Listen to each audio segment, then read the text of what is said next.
안녕하세요. 저는 캐나다의 수도 오타와에 있는 영어 공립교육청 오타와 칼튼 디스트릭트 스쿨 보드의 인터내셔널 스튜던트 프로그램 디파트먼트 프로모션 매니저 강민숙입니다. 저희 교육청은 오타와 칼튼 디스트릭트 스쿨 보드 영어 공립교육청입니다. 저희는 오타와는 한국에서는 잘 모를 수가 있는데 캐나다의 수도입니다. 행정 수도여서 캐나다의 가장 큰 도시는 아니지만 역사와 전통을 다 자랑하는 인구 100만 정도의 수도입니다. 그 수도에 있는 영어 공립교육청 하나밖에 없죠.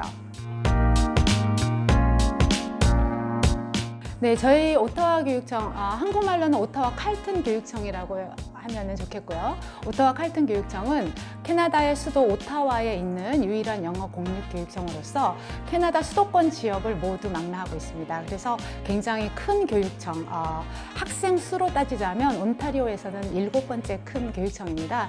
전체 학생 수는 7만 3천 명, 교직원 수는 7천 명 정도 되고요. 그 7만 3천 명의 학생들이 113개의 엘레멘터리 스쿨 그리고 25개의 하이스쿨에 다니고 있습니다. 온타리오에서의 엘레멘터리 스쿨은 킨더가든에서부터 8학년까지고요. 하이스쿨은 9학년에서 12학년까지입니다. 국제학생 숫자는 900명 정도 있습니다. 아시아의 주로 유학생이 오는 아시아의 나라들은 중국, 한국, 베트남, 일본인데 중국이 가장 많고 한국, 베트남, 일본 순으로 900명 중에 한국 학생은 70명 있습니다. 그 중에 반은 하이스쿨이고요. 반은 엘레멘터리 스쿨입니다. 유학생 비율이 어떻게 됩니까? 라는 질문에 대답하기에는 굉장히 좋죠. 1%도 안 됩니다. 하지만 특히 고등학생인 경우에는 대부분의 학생들이 ESL이 있는 고등학교에 입학하게 되기 때문에 저희 교육청에 25개의 하이스쿨 중에 6개의 하이스쿨에만 ESL 프로그램이 있어서 고등학교 유학생들이 대부분 ESL이 있는 학교에 가게 돼서 생각보다 각 학교에 있는 한국 학생 수는 한두 명보다는 많습니다. 그래서 많이 있는 학교는 한국 학생이 10명 정도 있고요. 적게 있는 학교는 한두 명에서부터 보통 5명 정도 있습니다.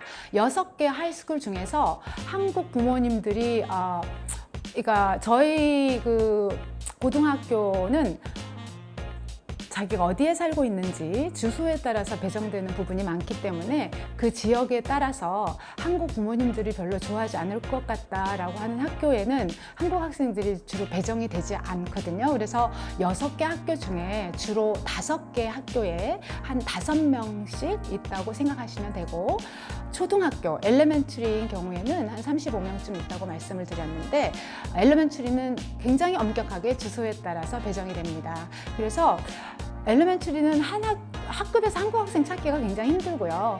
또 어머니들이 선호하거나 아니면 저희들이 추천해주는 학교에 이제 입학하게 되기 때문에 그 추천하는 학교에는 학년에 따라서 1명, 2명 있기 때문에 클래스에서 유학생, 한국 학생을 찾기는 쉽지 않습니다.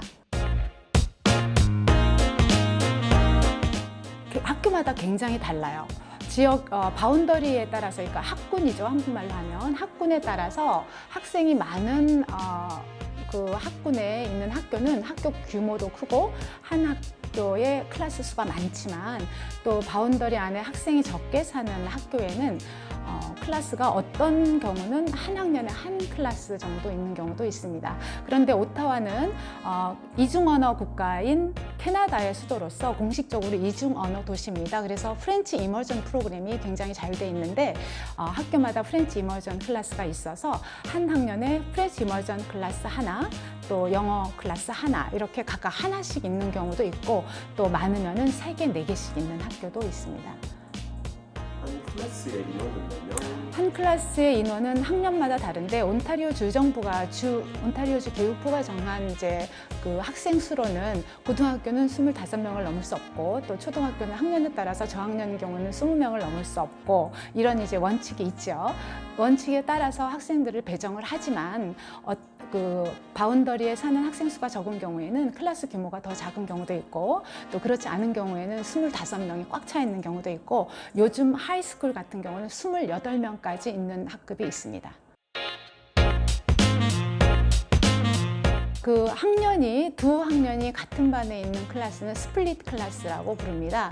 저희 교육청에도 스플릿 클래스가 많은데, 그거는 기본적으로는 저희가 초등학교를 바운더리에 있는 학생들이면 한 학교 홈스쿨에 배정이 되는 그런 원칙을 따르다 보니까, 어떤 해에는 바운더리에 있는 학생 수가 많아서 한 학년이 예를 들어 3학년에 22명까지 학급을 구성할 수 있다라는 그 원칙에 따라서 22명 클래스를 만들려고 하는데, 예를 들어서 29명이다, 30명이다. 그러면 그 8명을 위해서 따로 한 클래스를 할 수 없기 때문에 아래 학년이라든지 아니면 그 위 학년의 클래스와 함께 스플릿 클래스를 만드는 어떤 행정적인 이유 또는 편의적인 이유 때문에 만들어지기 시작했다고 알고 있지만, 여러 그 교육학자들의 의견에 따르면, 교육학자들의 연구에 따르면 이 스플릿 클래스는, 저도 한국 엄마로서 우리 아이가 3학년인데 2학년하고 같은 스플릿 클래스에 있으면은 얘가 공부를 좀 덜 하는 게 아닌가, 좀 더 쉬운 커리큘럼으로 공부하게 되는 게 아닌가, 이렇게 걱정하게 되지만, 캐나다의 학교에는 교실에 담임 선생님 한 분만 있는 게 아니라 보조 선생님, 에듀케이션 어시스턴트 티처도 있고 러닝 어시스턴트 티처도 있기 때문에 두세 선생님들이 있어서 커리큘럼을 각 학년에 맞게 수업을 진행하고 있고, 또 그 이외에 심리적인 부분이나 아니면 학생들이 어릴 때부터 리더십을 가르치는 부분에서 위에 상급 학년, 예를 들어 2, 3학년 스플릿 클래스라면 3학년 학생들은 2학년 학생들에 대한 이제 형으로서의, 오빠로서의, 아니면 언니로서의 그런 이제 리더십을 가르칠 수 있고, 또 도와주거나 그런 여러 가지 캐릭터들을 배울 수 있고, 또 저학년 학생들, 2학년 학생들은 이제 위 학년을 존경하고 도움을 받았을 때 고마워할 수 있는 그런 캐릭터들을 배울 수 있기 때문에, 교육학자들의 연구에 따라서 밝혀진 바에 따르면 스플릿 클래스는 학습 면에서 걱정할 필요는 없고, 오히려 인성 면에서 더 많은 것을 배울 수 있다고 결과로 나와 있습니다. 네, 엘레멘터리 ESL 레벨은 스테이지로 나눠져 있는데, 스테이지 1, 2, 3, 4로 리딩, 라이팅을 따로 구분해서 이제 배정이 됩니다. 하지만 각 학교를 배정하는 데 있어서 학생들이 어디에 사느냐, 주소지를 기본으로 해서 학군 안에 있는 학교에 배정이 되기 때문에, 우리 학교에 이번 학년도에 몇 명의 ESL 학생이 들어올지는 사실 알 수 없는 거죠. 하지만 동네마다 그 이민자가 많이 사는, 또는 레퓨지 이민자가 많이 사는 학교에서는 몇 명의 ESL 학생들이 들어올 게 예정이 되기 때문에, 학교마다 ESL 선생님이 미리 배정된 학교가 있고, 또 그렇지 않은 동네에서는 우리 학교에 ESL 학생이 하나도 없을 수도 있습니다, 사실. 그렇기 때문에 ESL 선생님이 배정이 미리 안 돼 있는 학교도 있어요. 그래서 저희가 쉽게 엘레멘터리 스쿨 113개 엘레멘터리 스쿨 에서는 ESL 제공이 확실하게 된다. 하지만 ESL 수업을 어떻게 진행하느냐는 학교마다 다르다. 이렇게 말씀을 드리는데, 어머니들은 너무 애매하고 답답해 하시죠.